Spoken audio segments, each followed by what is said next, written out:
Welcome to Spooky Season and the Pete the Planner Show today, October 1st, 2021. We will terrify you. The financial sins of your past will rain down upon your family for generations.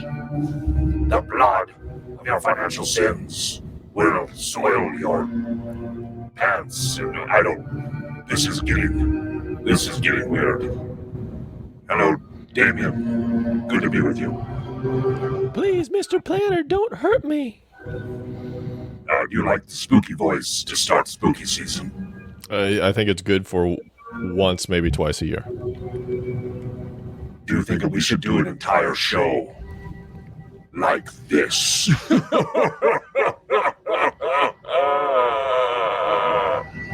Would you like to do a show by yourself?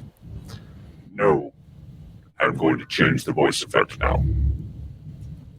How's it going, Dave? It's good. How are you? I'm good. It's spooky season. Hey, girl. Welcome to the Pete the Planner Show. All right, so Dame, for this week's show, we're going to talk about a few things. We're going to talk about, of course, we're going to talk about 401ks this week. We're going to talk about how there's some options within your 401k and people make some weird choices around those. So we're going to talk about that. We're going to talk about unexpected expenses as it relates to things like braces for your kids, or maybe your kids are getting married and whatnot. And then also we're going to talk about how to get more creative with your charitable giving. That's what is on tap for today, my friend. Does that sound exciting? Yes. It does. Did you just try to do a spooky voice? No. I don't know what you're talking about. Oh, good, because it was a poor attempt. All right. Dame, let me get ready to go here. Anything you want to add before we get started on this menagerie? No, I think you've done a adequate job getting us started today. All right. I hope everyone enjoys the show. We're about to begin in 3, 2, 1. This week on the Pete the Planner Show, we answer your money questions. Here's how, you know what? Here's the thing. I'm actually stopping because I forgot to stop the clock or start the clock. You know, every time you're like, man, this thing is professional. Then you're like, no, not one lesson. What's the never had one lesson? It's true. Okay. In 3, 2, 1. This week on the Pete the Planner Show, we answer your money questions. Here's how the show works. You email us, askpete@petetheplanner.com. That's askpete@petetheplanner.com. And upon emailing us, you will receive, I don't know, probably nothing back, maybe an autoresponder. Joining me, as always, Damian Dunn. Hello, Dame. Hello, Pete. It is spooky season. I don't know, just going to tell you, it's spooky season. Oh, sorry. Boo? I don't know what the appropriate response is. You've got your pumpkin spice whatever in front of you? I don't know. I do not. Okay. Dame. On this week's show, we are talking 401ks, we are talking charitable giving, and we are talking about funding weird things in your life, like braces and weddings. And sometimes because you get the kid braces, they're able to have a wedding because people find them visibly attractive. All right, Dame, let's begin with a topic that people often wonder about. And that is, like, within my 401k, what investment options should I actually choose? So that's what we're going to talk about. Of course, you can build your own. There's 3 main options. Okay. You can build your own portfolio. Like, you can make your choices, throw darts, a little bit of this, a little bit of that. You can do that, which I would argue for decades is what most people did. Then the second group of people, the second choice you have is something called an all-in-one option or a fund of funds. These days, it's really called a target date fund. So that's another option we're going to talk about. And then there is managed accounts, which we can also talk about, that where someone is professionally helping you choose these things. Dame, why don't you take a swing? As we start, we'll go a little round robin. Take a swing at helping understand the general process people employ when making their own choices for their own portfolio construction. Most people, I think you already hit it. They look and see for names they may recognize or topics, whether they want to invest domestically or internationally. They just look for broad themes and they pick individual funds. However, there are the other options. If you know that you aren't going to be able to dedicate much time to it and investing's kind of not your thing, there are other options. That target date fund that you talked about is a common way that are included in almost every 401k these days, or 403b as well, that allows you to invest your money into one fund. And that's how these are set up to work. One fund, you don't need to spread them out over various target date funds, but you put it into one fund that will then deposit that money into different mutual fund accounts. And inside of that, you will have a very diverse and a good allocation based on your time horizon. That's the only thing that goes into consideration here is your time horizon. So the investment company at this point is doing all of the management of your funds for you for a fee that could be anywhere from very inexpensive to maybe on the expensive side, depending on how your 401k is structured cost-wise.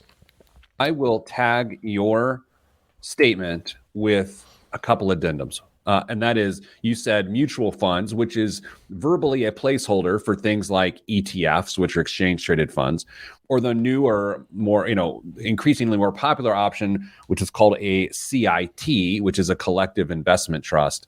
All sorts of funds there. Now, Dame, the weird thing is we often talk about on this show about giving advice to the masses, whether it's in the newspaper or on TV or on radio. The weird thing about giving advice to the masses is you have to try to give the piece of advice that is the most applicable to the most people. And so when I say the following phrase, I want you to look at it through that lens. And by me saying a phrase and you looking at it, I don't know, listen to it through this lens. Wait, through that ear. Anyway, here's the statement.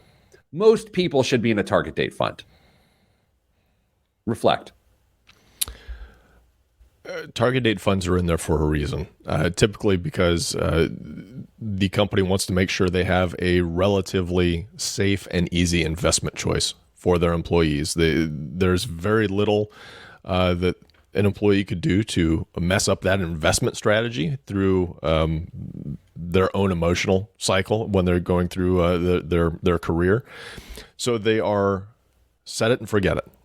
There's nothing to do at that point. So should most people be in a target date fund? Statistically, probably, because the dirty secret is most people are really bad investors. I have to make another addendum, and it's because I have a former compliance headaches in my life. Sure. You said safe investment option, and what you meant is you didn't mean safe from market ups and downs. You meant safe from negligent portfolio selection. Right. Yeah. It's safe from the fact that some employee doesn't just go in and have no idea, just like, oh, let's try this. Let's try this bottle of absinthe. It looks yummy, right? And they just do not know what they have done. You don't mean safe in terms of guarantees and things like that. Absolutely not. No, it will fluctuate with the market just as any other investment will. It will go up, it will go down. And if losing value on a piece of paper makes you lose sleep at night, you may need to consider other options. Okay, so I'm going to make a very elitist statement that at least I admit is somewhat elitist, but it's also very honest. Whereas most people should be in a target date fund, statistically speaking, based on what they've got going on in their own financial lives, I should not be in a target date fund. And I say that in a full wave of honesty. I should personally not be in a target date fund, but most people should. That being said, I do use an age-based portfolio for my kids' college fund, right? So which is sort of the college planning equivalent to a target date fund. Technically it is a target date fund. We're targeting a particular date of which they go to school, but for my own retirement, I do not use a target date fund. Option number 3 are managed accounts, and some 401k or retirement plan providers allow this add-on where you can get special guidance by an advisor, by a robo-advisor within your plan to help you create a custom portfolio. I'm not here to say whether those are good or bad, but those are the third option. And if you feel like it's not even a matter of deserving, but if you feel like you need, or your situation requires specific investment advice, then maybe that managed account option is for you. Dame, how do you view that third option? I think a managed account might be a really nice bridge for someone who's getting close to retirement. If they haven't picked out their own financial advisor to work with after they retire, or if they anticipate needing a financial advisor after they retire, the managed account might get them the access they need to an advisor who can say, all right, we're on the glide path towards retirement. You've got 5 years. Here are some things that we need to take into consideration. They'll have a more full picture of assets outside of the 401k at work as well. And they can really start to structure investments going forward with the assistance of that advisor. So I think that would be one really good potential fit for the managed account option.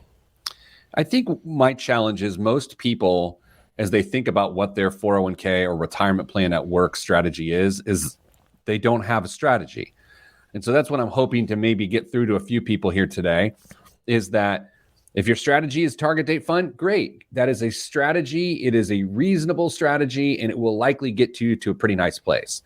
If your strategy is to have a managed account, fine. It's a strategy, and you are paying a little bit more, but it's a strategy, and I appreciate the fact that you have a strategy. Picking your own stuff haphazardly on a whim, like you're trying to decide where to go to dinner, not a strategy. And so that's what I want to try to get you away from. If you happen to know a lot about portfolio construction and you fancy it your hobby, have at it. If you just like to read numbers on performance results and you think that should somehow inform you, I would dissuade you from doing that. Yeah, there's a reason why the average investor returns way less than what the indexes do each year, is because we can't keep our fingers out of stuff. We really can't. And so here's the thing. We've just entered the fourth quarter and ended the third quarter. You're about to get your account statement in the mail. Don't overreact and turn your portfolio over because something looks prettier on the other side. With that, coming up after the break, we're going to talk about how to get more creative with your charitable giving. I'm Pete the Planner, and this is the show. How was that for a first segment? Spooky. How long are you going to let me do this before you just leave the show for the day?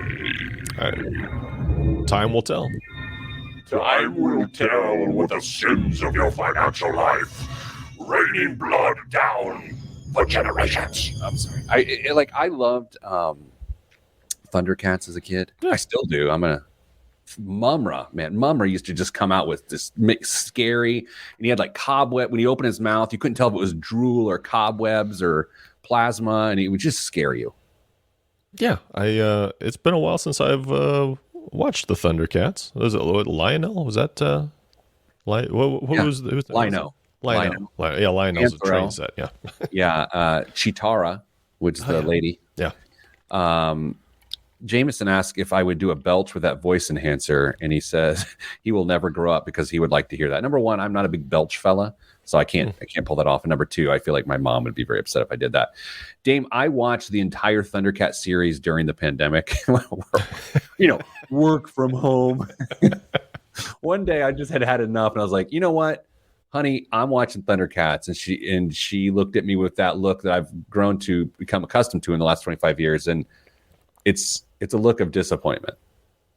Well, she's just contemplating choices that she made at a very young age and wondering how things could have gone differently. Dame, in the next break, I'm going to tell you a soccer story that seems made up. I can't wait. It is 100% true, and it is karma to me. Oh, I love these stories. People love stories where I end up on the butt of the joke. And by the way, this is a big one. All right, let's get ready for the next segment. I'm going to grab this radio show question. Oh, man. I love it. Okay, are you ready to go here? Yes. You're always ready. I'm not. Okay, I'm ready. In 3, 2, 1. Back on the Pete the Planner show. Dame. Okay, so we got a question from emailer Tom. Good day, Mr. Planner and Mr. Advisor. Oh, you're called Mr. Advisor. I guess it makes sense. I'd call you Mr. Concierge. Yeah. Okay. My wife and I have moved into a phase of our financial lives where we'd like to start some simple philanthropy.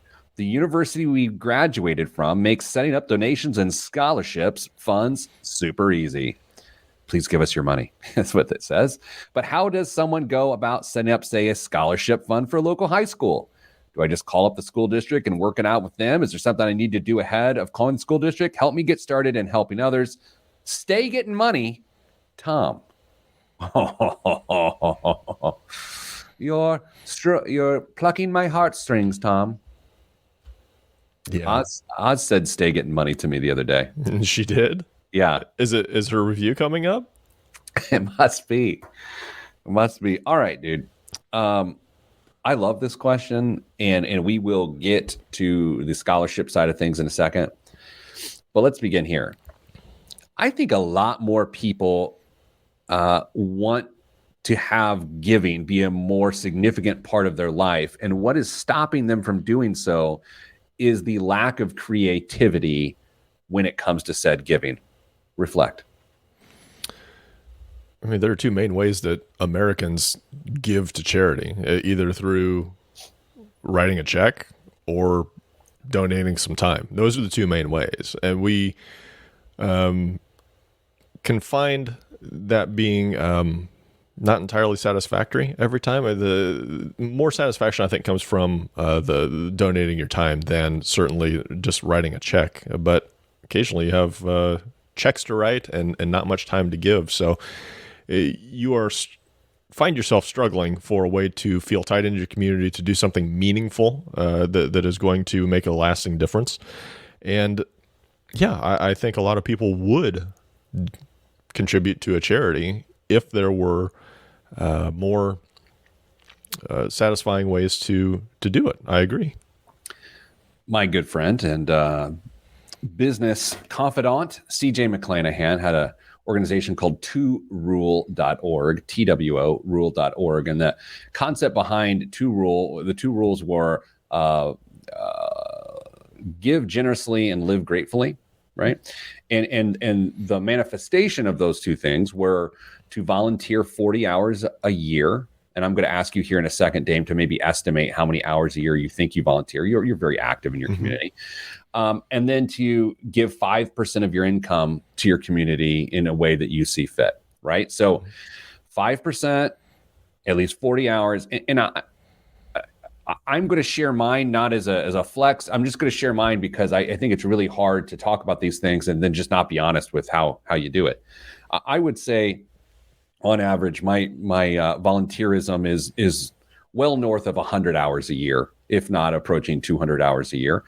And I would say from a giving standpoint, we're close to that 5%. We're pretty darn close, if not there.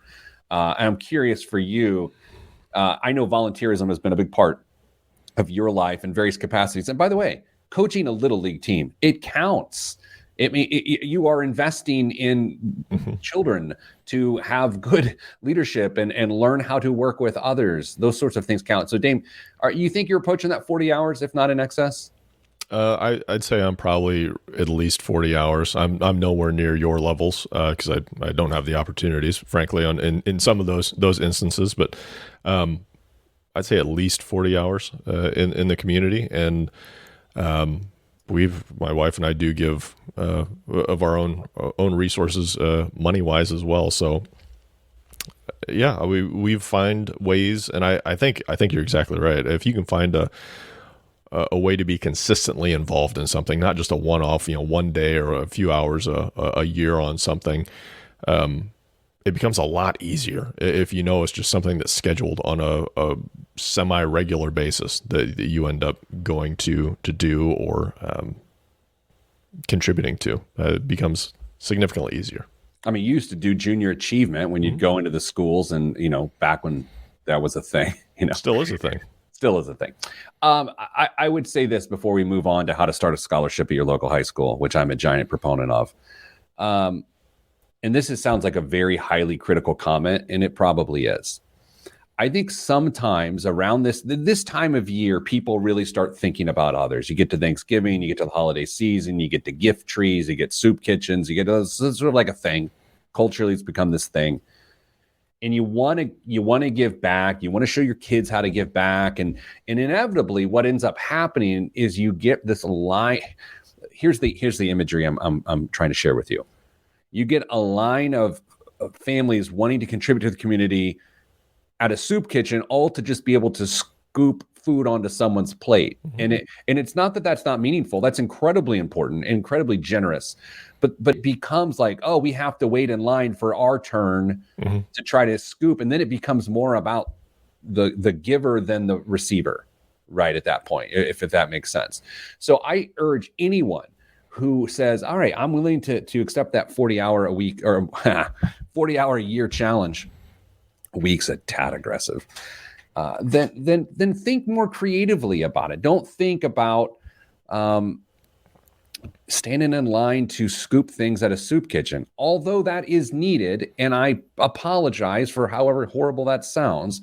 There will be other people that do that. But if you want to have a more planned volunteerism, then you can do other things other than that. Now, Dame, I've had a high school scholarship at my high school for 15 years.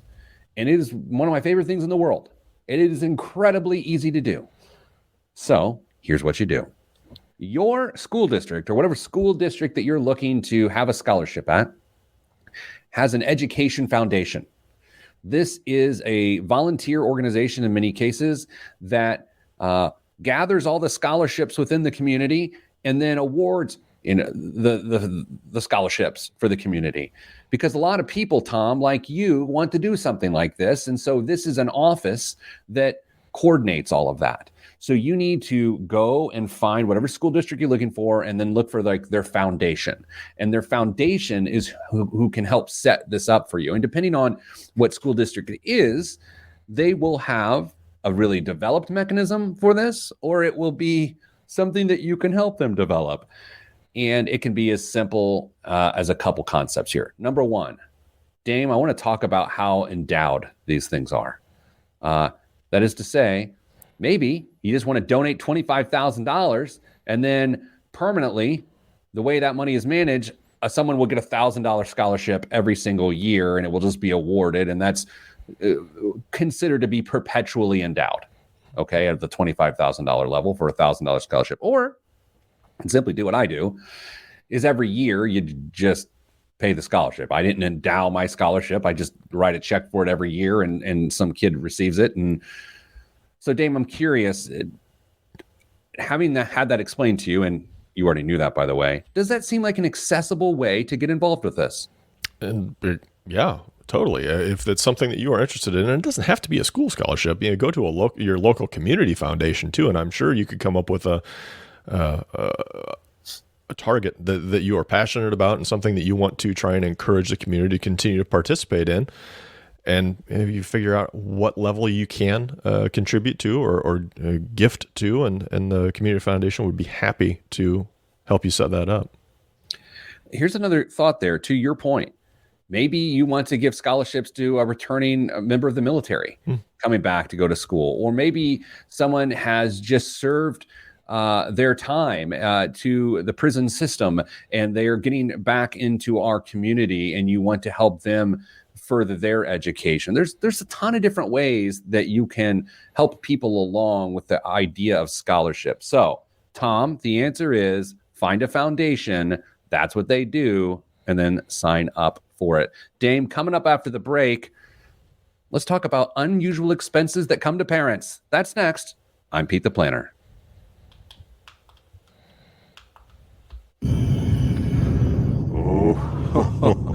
Sorry. I'll stop. Okay. You want to get ready for the story? Yes. So for those that missed the original soccer story from a couple of weeks ago, it went like this. I was setting up a field for my 12-year-old girls soccer team that I assist with, and the referee was approaching the field, but the referee was backlit, and the referee happened to have a high-pitched voice, and the person said something to me, and I said, "Yes, ma'am."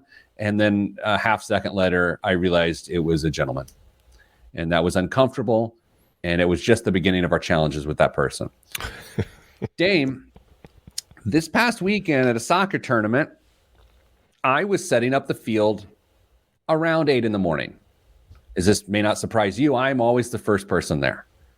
It drives my entire family crazy, but I can't not be the first person there. So I'm standing there in a hoodie, in a vest, because it's cold. And, you know, I want to look like Han Solo the best that I can. I'd higher boots, pumpkin spice latte. I was ready for fall, y'all. And the referee, a different referee, approaches me. I am backlit. The referee says to me, "Ma'am." I got ma'amed. Well, I couldn't think of a better person for that to happen. I know, and it happened, and then he was like, he felt awkward. He's like, "Oh, sorry, I didn't see you there." And I was like, "Yeah, no problem." Later in the game, that's my karma. By the way, what I've just discussed is my karma, and what I'm about to say make it seem like it's his karma. What was after that? And I'm now very hesitant to complete the story. Dame, about 35 minutes later, the referee blew out his knee during the game.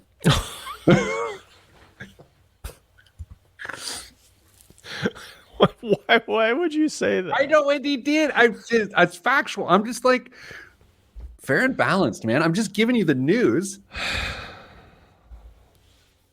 He did, and I saw it happen. I helped him off the field. Did he you didn't take the stretcher out? I mean, it's a soccer. You didn't have like two guys with vests run out with a stretcher, and I hit him with the magic spray. Yeah, and he's like, "No, come on." All right. Gave himself a yellow card for flopping. The sins of your gender misidentification have wrecked your knee. Oh, that's wrong. Shouldn't do that. No. Shouldn't do that. Okay, I feel really bad now. No, I have karma coming back my way. You do. What were you thinking? Oh, anyway. Okay. Let's get back to the show. Can you just wear a GoPro and live stream the next game so we can see it all happen? It's tonight. Danza says, Danza, a listener of the year last year. Maybe karma will sling around again and you'll sit next to him on a plane and tell you about the gruesome injury. Oh, it's totally happening. I'm flying on Monday and I know I'm going to sit next to someone that wants to talk. I'm going to go with the no Inglés on that one. Just make sure you're very conscious of what you watch in case it gets paused. I've told you this. I wrote my first crappy book, which I'm trying to see if there's a copy of it around here. I wrote my first book because I sat next to someone on a plane that wanted to talk to me. And I pulled out my laptop. I was like, "Hey, I'm working on a deadline for my publisher." And he was like, "Oh." I had no publisher. I had no book. But in that moment, I started writing a book. It was on a trip to Houston. And lo and behold, that's how rude I am. Wow. I didn't want to talk with somebody so much that you wrote a book.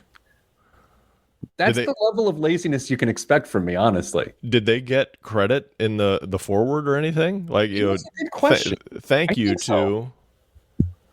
I'm trying to find. I think so.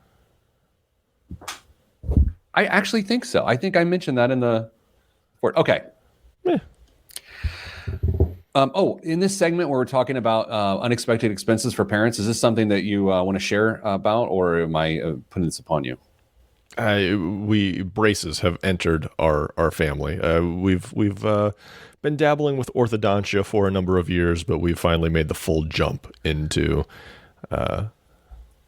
stuff on teeth. So, so can I ask you about that without getting into too specifics as we do our next segment, or would you rather? Sure, I'm very comfortable with changing details if I need to. Okay, great. Okay, in 3, 2, 1. Back on the Pete the Planner show. Dame, as a parent, every once in a while, there's an unusual expense that you don't expect to happen, and it happens, and then you're like, what? Well, this week at the Dunn household, your Dunn household, not mine, no relation, you had said unexpected expense, other than you probably knew it was coming for a couple months, but it's still unusual, and we are, in our Dunn household, on the verge of that exact same unusual expense, orthodontia. So, Dame, whether it's orthodontia or whether it's, Mom, I met the man of my dreams and we want to get married. And you're paying for a wedding. How is someone who is funding a college education or funding retirement or funding these different major goals, where in the world does money come from to deal with these other types of life events that you should really think about, but you never do? Dame, you're a pro. Tell us about it. Ideally, you've already got that emergency fund set aside. That is not where you get the money for this. Okay, so that was my question. So this is not necessarily an emergency fund expense. No, I don't think so. So if you've got your budget set up, and we hope you do, we know you do. We're talking to you. We know you do because you've been listening to us. You say we. You mean you and me, or just the royal we? Is this you? No, you and me. We talk to people. Go ahead. And that emergency fund is set up and ready to go, but you've also got a little bit of savings built into that budget. And it's going towards maybe making that emergency fund even larger, or a midterm bucket, or whatever the case may be. Sure. You can use that cash flow every month to either shift to a different goal at that point in time, or maybe take some money out of a different bucket, not the emergency fund bucket, but it's a different set of pile of money you've got set aside. And I say pile like I'm Scrooge McDuck in a tower of gold coins.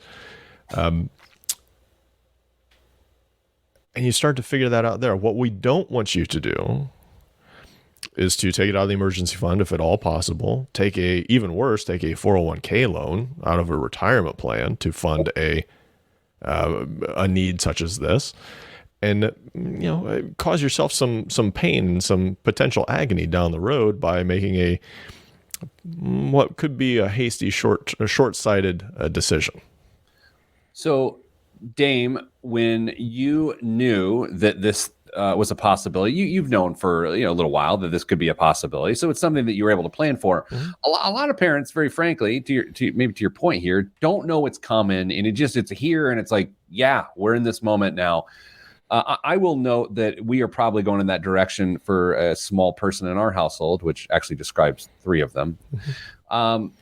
And we're using our health savings account, right? Over the years, we have built a pretty nice balance because it's tax advantageous to do so.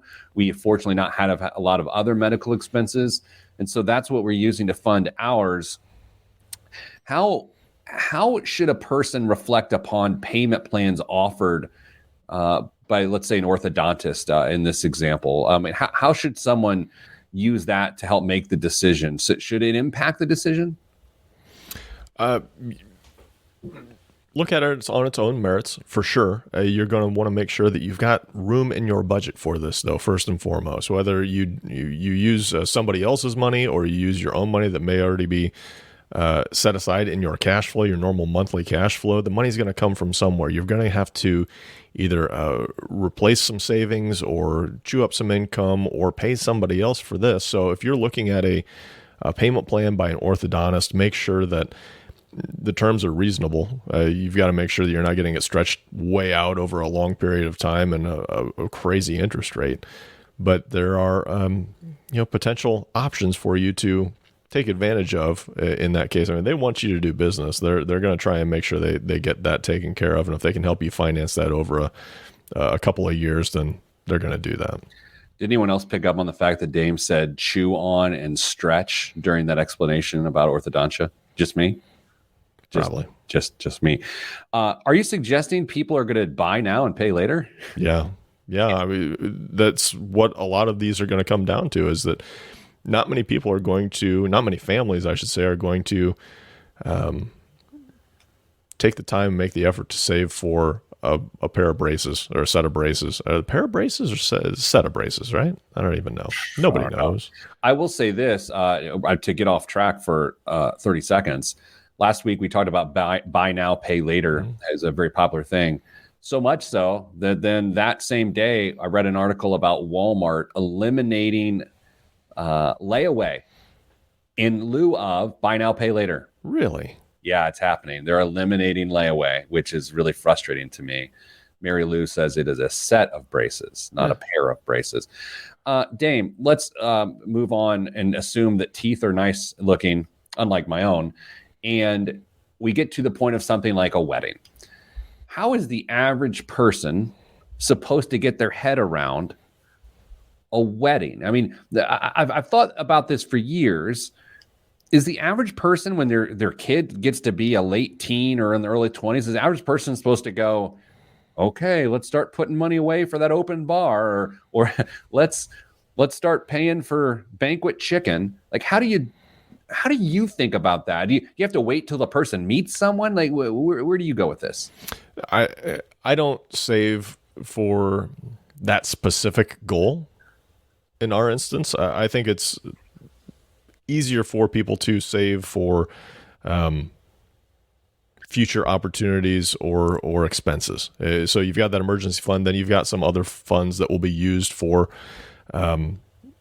maybe there's a car that you've always wanted that becomes available. You've got some money set aside that you go out and buy it. Maybe there's a wedding that you know will, cross your fingers, eventually happen, and you want to just have some money set aside for that, or vacation for the whole family. Take everybody down to Disney World, your children and their children as well.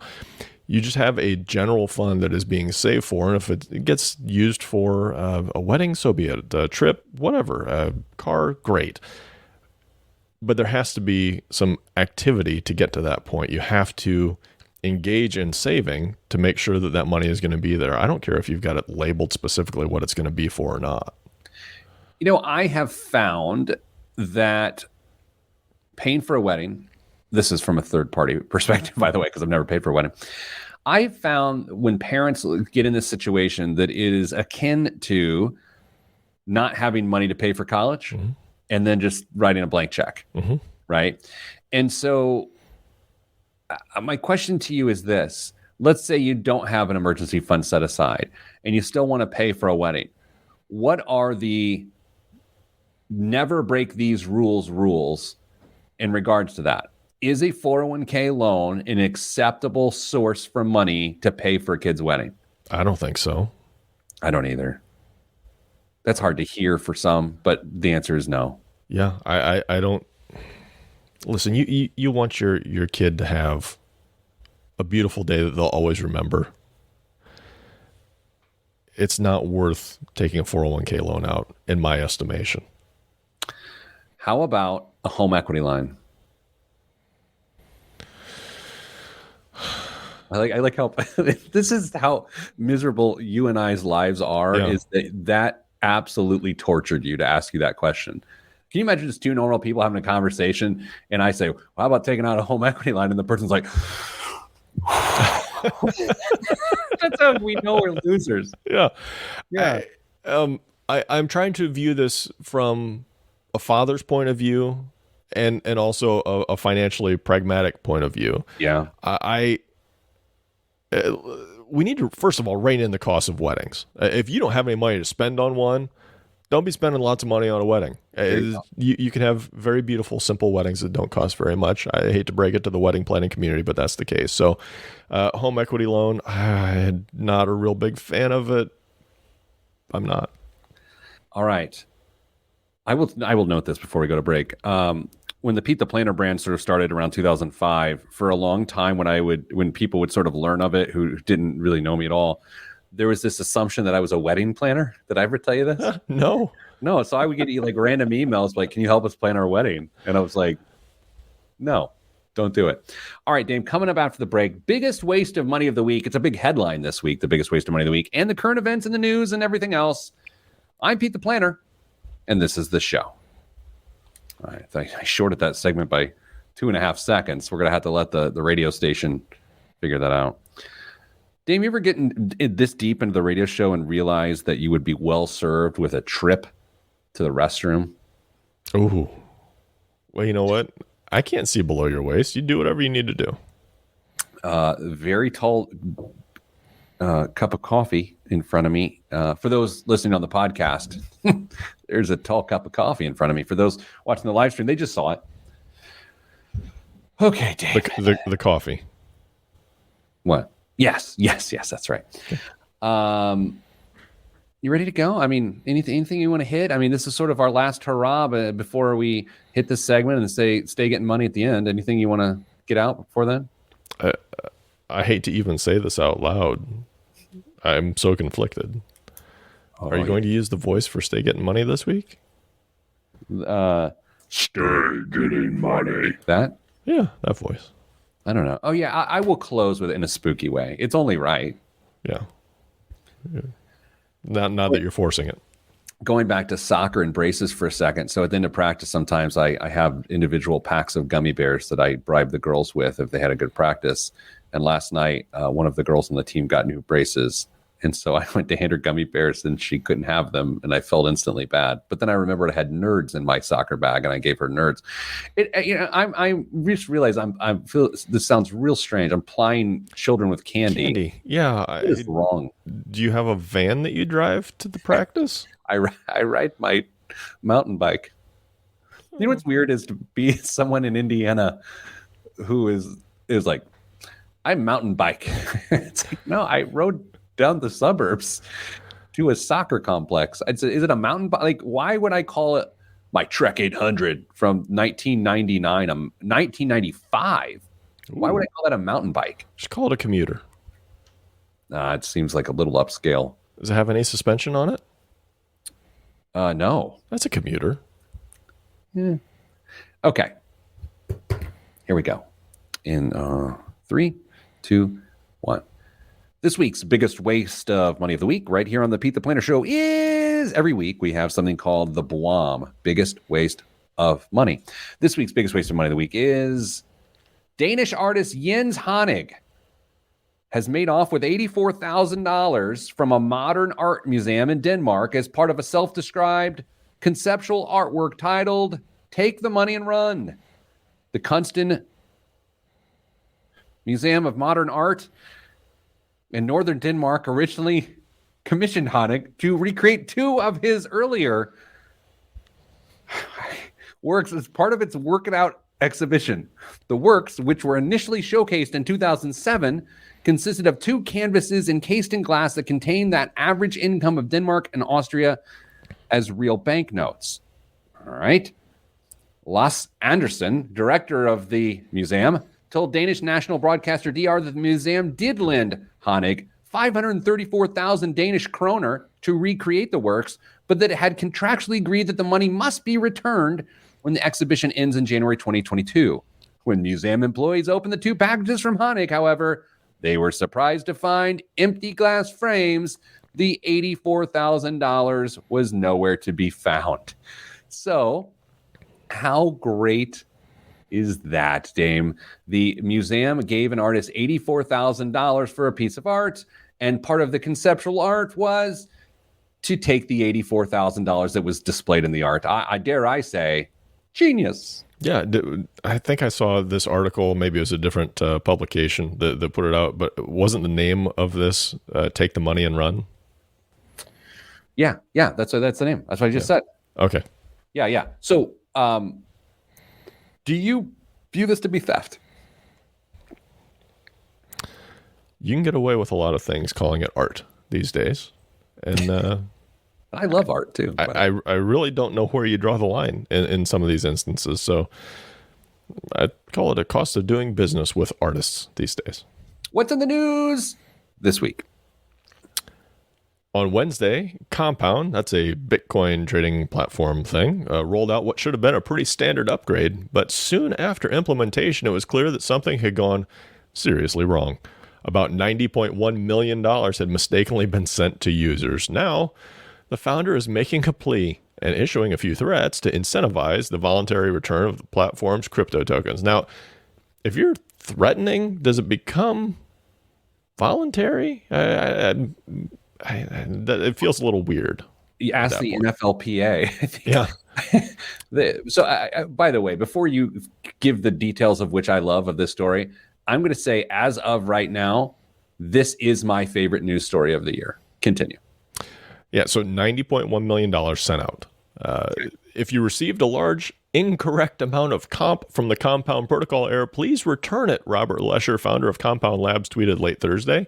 Keep 10% as a white hat. Otherwise, it's being reported as income to the IRS, and most of you are doxxed, continued the tweet. Okay, so there's a lot to go through there.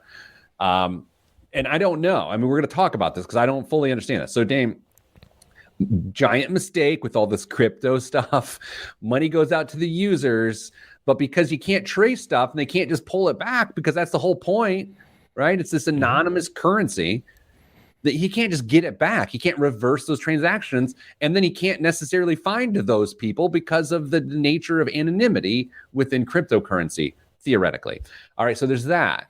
And he's saying, okay, if it happened, just keep 10%. We're sorry.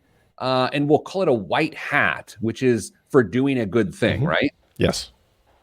But if you don't do that, the money that is income, the rest of it will be reported, or all of it will be reported to the IRS. Wouldn't the white hat itself be reported to the IRS?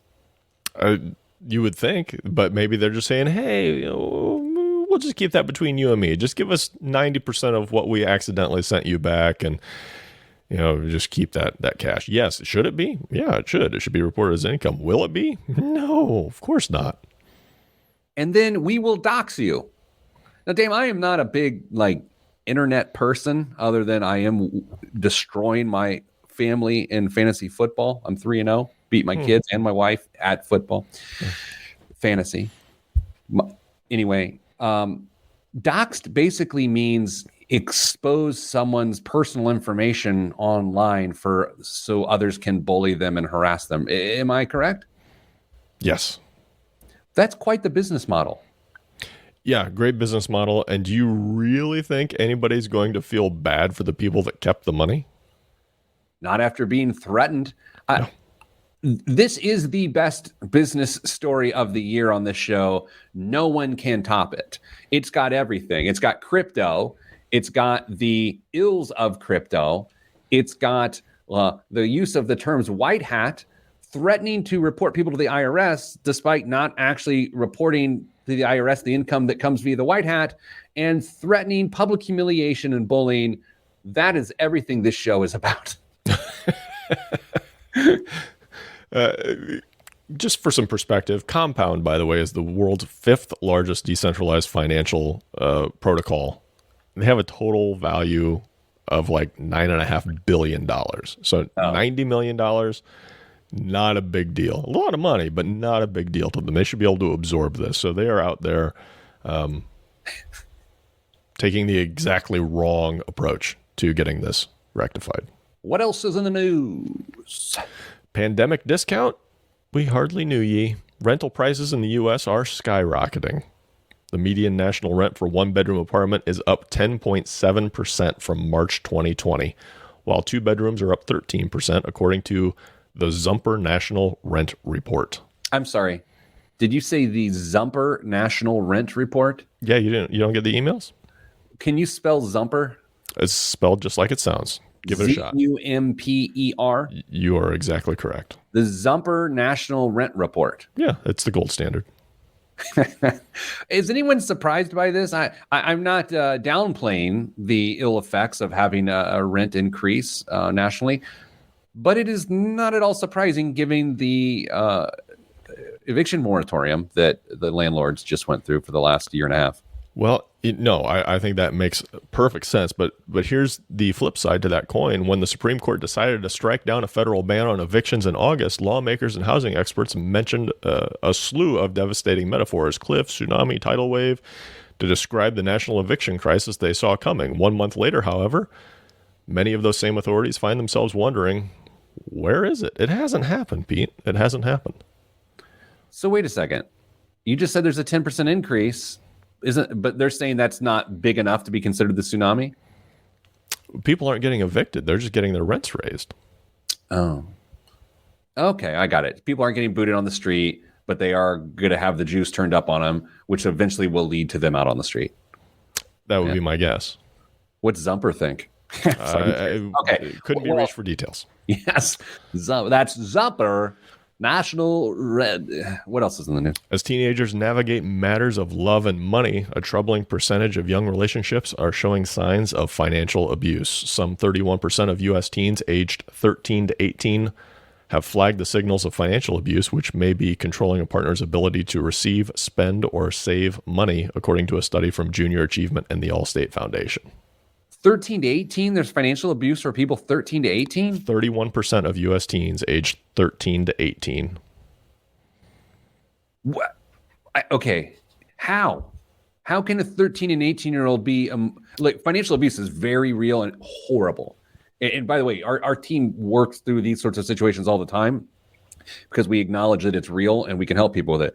But how does a 13 and an 18 through 18-year-olds experience financial abuse from parents or from love interests? You said from love interests. Yeah, both teen girls and boys reported a partner had stopped them from going to school or work, or their partner has told them what they could or could not purchase.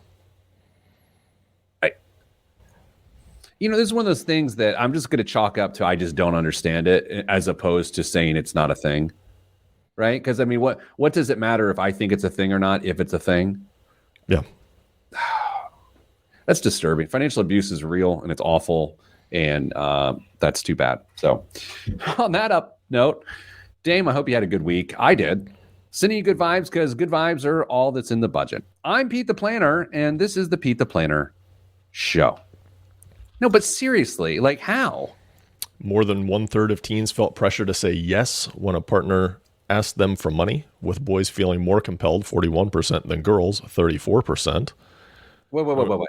Boys felt more compelled to give the money to the girl, so the girls are financially bullying the boys? They're asking their boyfriends for money. So young teen girls are financially abusing teen boys. There's also more of a push among Asian, 40%, Hispanic, 44%, and Black, 45% teens. More of a issue in those. Yeah. Interesting. Yeah, I mean, look, hey, I'm glad I came down with my position when we were actually on the radio there. Like, I just don't understand it. I'm not saying it's not happening. I just don't understand it. Yeah. Wow. More than half of teens have heard caregivers arguing about money over the past month. These spats have included issues like spending too much, which is 45% of the time, bills costing more than expected, 37%, needing more funds, 34%, and a large expense, 32%. All right, here's what we're going to do. I want you to think back to your high school days. Dating Dame, as we called him. He'd go around dating people. Mm-hmm. It was very popular in the community. I want you to think of the financial dynamics of those relationships, Dame. We're not naming names. No one you know listens to this show. What were the average sort of financial dynamics of a date or a relationship that you were in? I mean, in comparison to teen girls bullying teen boys, and especially in minority communities, according to this report, like what did a typical financial situation on a date with Damian Dunn look like? I paid for it. It's what I did. Right. Okay. So I'm a big surprise. You and I are on the same page. Yeah. And we are not suggesting that is good or bad, or it should just be like it used to be. But I think I paid for pretty much every date I went on. I remember do I want to do this? No, I'm not doing this, which is unusual. Yeah. I will do it after the show. Yes. Yeah, I definitely went through money that particular way. And even in college, Mrs. Planner and I, met the first week of college and began dating. And that was expensive to, have that relationship. Even talking to a coworker here now who's in a new, exciting relationship, it's just expensive to get that started.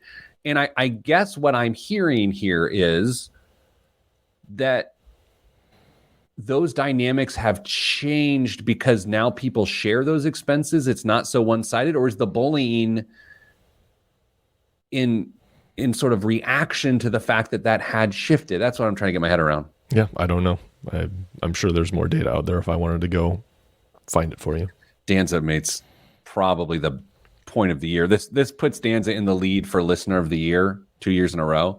Danza notes, you can't see Ollie strong-arming a boyfriend for money so she can get the $1,000 iPhone she needs that her lame dad won't buy. Great point. Oh, I mean, yeah, absolutely. Right, that's totally happening. Yeah. I made the lamest math teacher joke to the soccer girls last night. I was talking to them. I was at CVS and I was going to buy them Tic Tacs because they're always talking about making Tic Tacs, the TikToks. Yeah. And it's an easy joke, and they all laughed and thought it was really funny. But then afterwards, I was like, "That was cheap." I mean, that's a cheap joke, right? Yeah. It was too easy. It's like I'm better than that, but I'm clearly not. That's all right. You said How it was ex- a Go ahead. math teacher joke?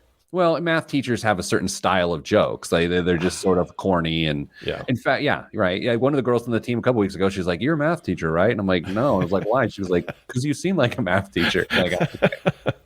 Well, you know what? All math teacher jokes count.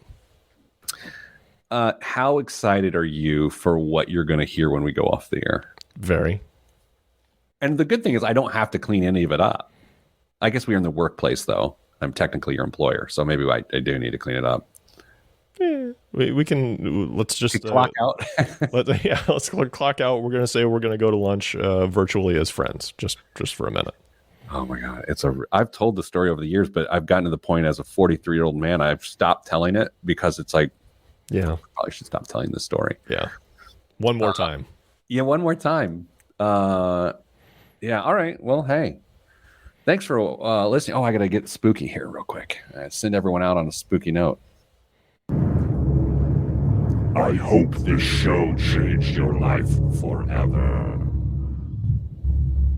The haunted nature of your financial life should not.